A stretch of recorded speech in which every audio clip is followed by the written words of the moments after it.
مساء الخير، معكم نسيمة جعفر باي. أنا راح نجاوب على 6 أسئلة لي زابوني تاع الجيريان ميكس ولا ميكس الجيريان لاباج، هكا راكم راح تتعرفوا عليا أكثر.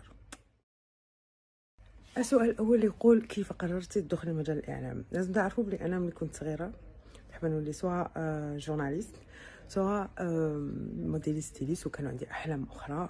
جو فوز ايبارني سا. باغ هازار في 2012 شاركت في واحد المسابقة ومنها بدات الانطلاقة، ولكن أول مرة قدمت فيها كانت في سنة 7، كنت في الثانوية، كانت الحفلة تاع 16 أفريل. فوالا. السؤال الثاني يقول: ما هو أول عمل خدمتيه؟ ألوغ كنت نخدم في لوكاسيون دو فييكول، كان هو العمل الأول تاعي، هو وكوميرسيال أو ميم طون. وكنت نقرا في الجامعة ونقرا تاني فندقة وسياحة في نفس الوقت، ونقرا الطبخ كذلك، ولكن كان في دومين تاع لا لوكاسيون دو فييكول. السؤال الثالث يقول: شكون هو الشخص اللي تحكي معاه كل يوم عدة مرات؟ نقول لومبري دي مي فيدا، سي تو، بيرسون تري امبورطونت، مهمة جدا في حياتي.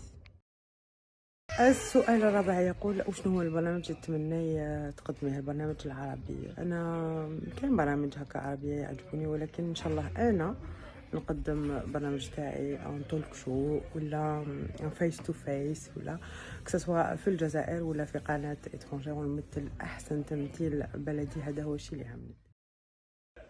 السؤال الخامس يقول: هذا هو السؤال اللي يرجع دائما: شحال في عمرك؟ أنا زايدة في 28 جويلية 1986. السؤال الخامس يقول: وشنو هو النصيحات نديها الشباب باش يحققوا هدفهم؟ نقول لكم: امنوا بروحكم، امنوا بقدراتكم، شدوا في ربي، وحتى وين اخطاتوا او سقطتم او تعاودوا تنوضوا بلي، ما تخلوا حتى واحد يحطم لكم الاحلام تاعكم، ما تخلوا حتى واحد يقول لكم ما تقدروش. نتوما حاولوا دائما المحاوله، وتوصلوا باذن الله لاهدافكم ولطموحاتكم. شكرا على الرسالة السادسة اللي تقول: نحسها على طبيعتها ونحبها بزاف ونحسها شفافة. نعم، 100% تحسي مليح، لأني كما تشوفوني على مواقع التواصل الاجتماعي ولا حتى في البرنامج دو ويكاند شو، أنا على طبيعتي 100%، اللي في قلبي في لساني.